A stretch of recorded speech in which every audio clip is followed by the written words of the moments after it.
Hello everyone, today I'm going to tell you a story that turned my life upside down. Imagine that you have been happily married for many years, trust your soulmate, build a future together, and then, by chance, find love letters. And not to you, but to a completely different man. At that moment, my whole world collapsed, and I had to make the most difficult choice of my life. If you are interested to know how I handled this, what steps I took, and what happened next, stay tuned. Don't forget to subscribe to the channel and click on the bell so that you don't miss new stories and discussions about relationships and betrayal. Let's go. I found my wife's love letters to another man. My name is Jonathan, and I'm 38 years old. My wife, Emily, and I have been together for over 15 years. We met in college, and from the moment I saw her, I knew I wanted to spend my whole life with her. She was the one, my rock, my best friend, and the love of my life. We got married shortly after graduating from university, and over the years we have had two wonderful children, our son Jake, who is 10 years old, and daughter Lily, who is 7. We lived in a small, cozy house on the outskirts of Chicago, surrounded by trees and birdsong. Our life seemed perfect to me. We both worked. I was a lawyer at a local firm, and Emily was an elementary school teacher.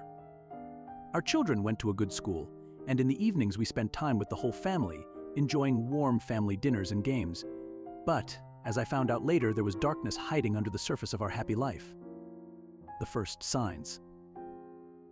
It all started with a small change in Emily's behavior. She became more distant and often tired. She used to always smile when she met me after work, but in recent months her smile has become more and more strained.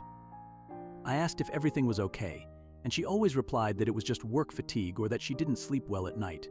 I decided not to ask too many questions because she deserved a rest. I thought it was just a period that would pass soon. However, over time her behavior became even more strange. She started taking her phone with her everywhere, even to the bathroom. She usually left it in the kitchen or in the living room when we had dinner or watched movies together. But now she kept it to herself as if it were her most precious possession. One night, when she went to take a shower, I saw her phone blink. It was a message from some man named Mark. It read, "I can't wait to see you tomorrow." My heart started beating faster. I felt that something was wrong, but I didn't want to jump to conclusions. The discovery of the truth. The next day, when Emily left for work, I decided to do a little investigation.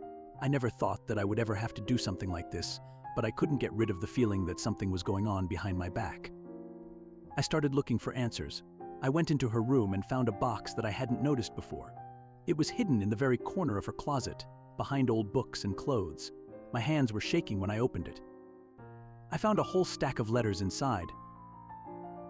The letters were neatly folded and tied with a red ribbon. They looked like something special, like memorabilia. I untied the ribbon and began to read. The first letter began with an appeal, "Dear Emily." With each line I read, my eyes widened and my heart began to pound wildly. This Mark wrote about how much he misses her, how he can't wait for the next meeting, and how he dreams of spending the rest of his life with her. I couldn't believe what I was reading. Every paragraph was filled with words of love and passion, and it was clear that there was much more between them than just friendship. The letters were dated last year. It meant that all this time, while we were living as a family, she was dating this Mark. Confrontation. I couldn't hide my feelings this evening. When Emily returned home, I was already on edge. I saw her in her eyes and asked her directly, "Emily, what's going on between you and Mark?" She froze in place. Her face turned pale, and her eyes widened in horror. She didn't expect me to find out about her secret. She tried to start talking, "Jonathan, it's not what you think," but I didn't let her finish. I found the letters, I said, throwing them on the table. "All these letters in which you say how much you love him, how you can't wait to meet him. How long has this been going on, Emily?" She started crying and her voice was shaking. "Jonathan, I'm sorry. I didn't mean to hurt you. It started a few months ago. I met him at one of the school conferences. I was so tired and lost. I do not know how it happened." I stood there, feeling my world crumble around me. I didn't know what to do or what to say. All I knew was that I felt betrayed like never before. Effects. In the weeks that followed, our lives turned into chaos. I tried to find a way to understand what happened and why. We started going to a family therapist, but every session was a pain.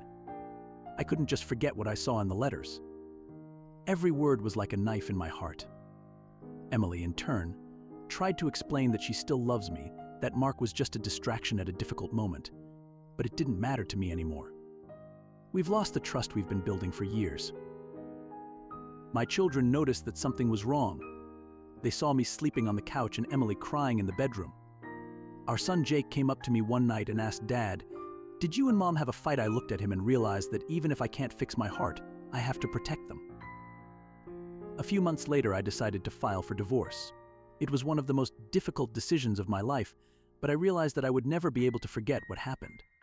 Emily agreed, realizing that our family would never be the same again. A new stage of life. Time passed, and the wounds began to heal. I moved into a new apartment, not far from the old house, to be near the children. Emily stayed at our house with Jake and Lily. We agreed that the children would spend time with each of us, and although it was not easy, we tried to keep their lives normal. I started seeing a psychologist and joining a support group for people experiencing infidelity. There I met people who were also going through the pain of betrayal, and it gave me the strength to move on. I learned that you need to allow yourself to feel pain, and that it is impossible to return to what was before, but you can build a new life. Emily and I communicate for the sake of our children, but we will never be what we were before. She also began her journey to healing and finding herself. She asked for forgiveness, and although I will never be able to forget what happened, I realized that it was pointless to keep anger and resentment to myself. For the sake of our children and our future, I try to forgive, but that doesn't mean I can trust her again. Conclusion. Now that I look back, I realize that life is a series of lessons.